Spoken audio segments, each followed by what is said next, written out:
Okay. So my name is Evgeny Usachev, and I'm a Trendy person. Yeah, actually, I develop Trendy English community with Elena and some other team members. At the same time, I'm a teacher, and I work for the Moscow International Academy, a teacher training department, where we teach trainers, and I also conduct lessons with adults and teens.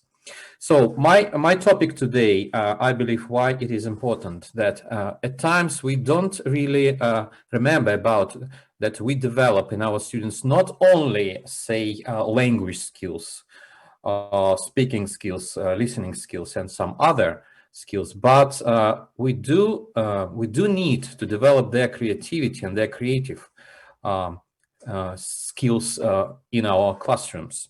I'd like to start with a quotation, which I really like, that creativity is experimenting, and we do experiment in our lessons, right? It's growing. So our task is to grow our students. Again, not only in language area, right? Taking risks. So when our students are creative, of course, it's inevitable to take risks and breaking rules and making mistakes, right? But at the same time, creativity is a real fun. It's about having fun. So two important points I'd like to start with. So sometimes people say I'm not creative. I don't know how to create anything. So, and what shall I do? So these 2 points are vital, I believe, in creativity development. First of all, creativity is about wanting to be creative. So first, the first idea, we need to create such an environment in which our students do want to be creative. Okay, and the second point, which is also crucial, is creativity is a decision one makes. And first of all, as teachers, we need to make this important decision that our lessons will be filled with some creative activities, right? And at the same time, it's the student's responsibility to make a decision to be creative, okay? So there are some worrying trends in English language teaching related to creativity development.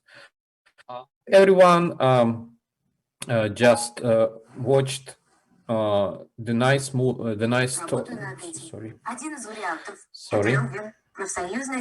sorry. It's Siri, which somehow started. Okay, so about creativity, Ken Robinson and his famous talk, School Skill Creativity. So on the slide, you can see some worrying trends in LT, which also are, so to some extent, are obstacles to develop creative skills in our students. First of all, it's class size. So, you know, it's a trend that classes are becoming bigger and bigger, and it's getting harder and harder to put in some creative activities. The second one is dependence on mass-produced course books, which have guidelines and things like that. They might have some creativity activities within, but still, I suppose in most cases, it's the teacher's role to create some sort of environment which fosters creativity. Another issue here is emphasis on exam and exam-focused teaching. So there is no time for creative activity. We within the framework, we focus our attention, and students make effort how to prepare successfully for exams. Another issue is big data and computer-generated learning pathways, which also to some extent may kill creativity.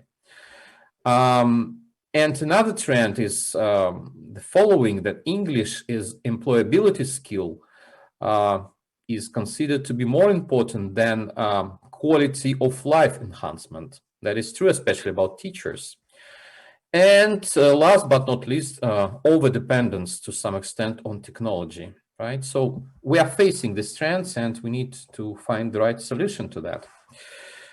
Okay, so I'm going to share some practical activities which I practice in my classes with both teens and adults. Just, they are not regular, I would say, but from time to time try to fill in an activity like this into the class and make my students be creative just for a while. But I also I'm convinced that it's important for the sake of their emotional intelligence development, such as an activity you see on the slide. Take a minute to check how you're feeling. Yeah, first of all, they need to concentrate on their feelings. Then create a sound or a gesture or both that express how you feel. And then they have to go into pairs and share a sound and gesture. It's not only in terms of this body language activity, right? But as a follow-up, for instance, I gave them a list of vocabulary items, in this regard, different adjectives, and they are supposed to create sounds of movements in response to the following words, such as satisfied, happy, frustrated, exhausted, whatever. So again, it's up to us to give them a particular list. Would like them to create some sound and movements. The second activity, which I particularly like, I believe it may be applicable not only to students, but to teachers as well. It's called the best 15 minutes of your day. Yeah. So what you need to do, you need to close your eyes and think about the best 15 minutes of your day so far. And doing that, you have to think about where you were, who you were with, what time it was, the smells, the sounds, the voices around you. Okay. And another point here, what exactly was so special about this 15 minutes? Did something unique happen? Again, it gives students a nice chance to look back and concentrate on the most pleasurable things or best things they were doing within 15 minutes. Okay.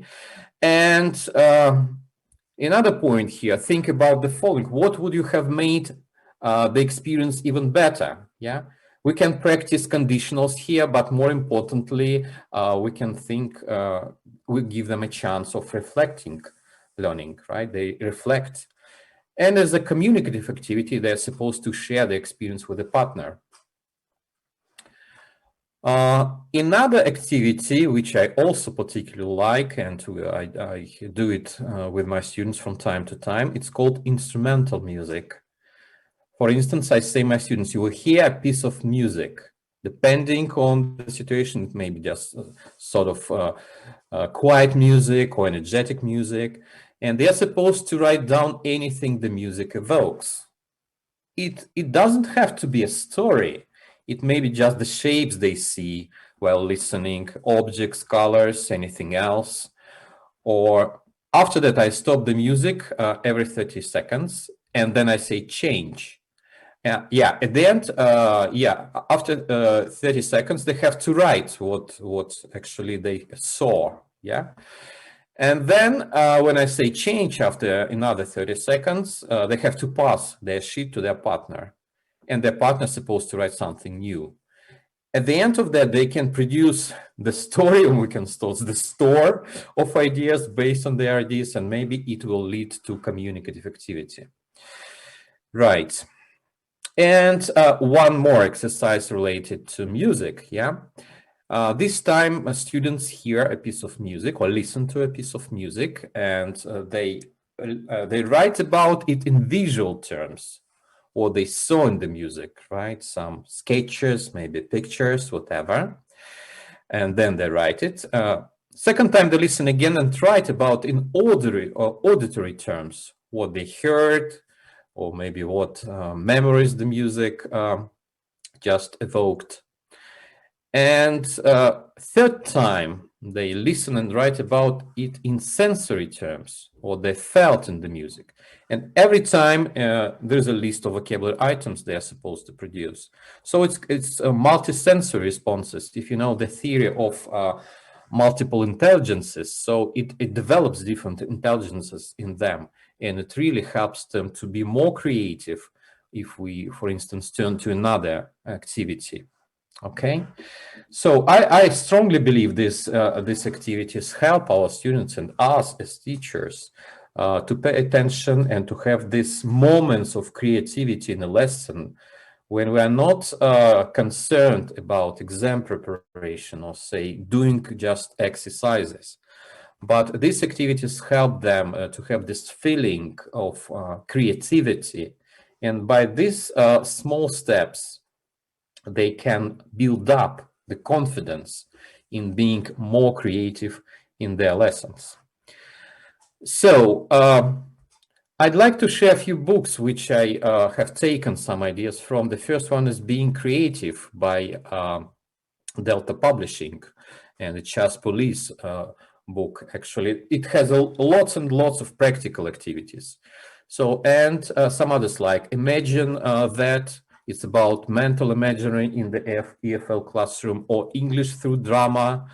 Again, they are creative activities in this regard for inclusive ELT classes, as well as John Hughes's book Critical Thinking in ELT, and Ellen Masley's 50 Creative Ideas. So, dear colleagues, thank you very much for your listening. My contacts are here. So as I said earlier, I work for the Moscow International Academy as a teacher training department head. And I'm also a Trendy English business development head. And it involves a lot of creativity, to be honest. I believe Elena will prove that.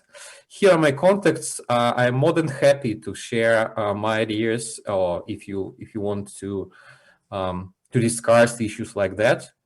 Actually, later on in a minute, we'll share with Rob a kind of new initiative. Yeah, so I'm open to any kind of discussion, cooperation, and thank Rob for having me today. I believe I won't be too long today. Okay. Nope, that was great as always.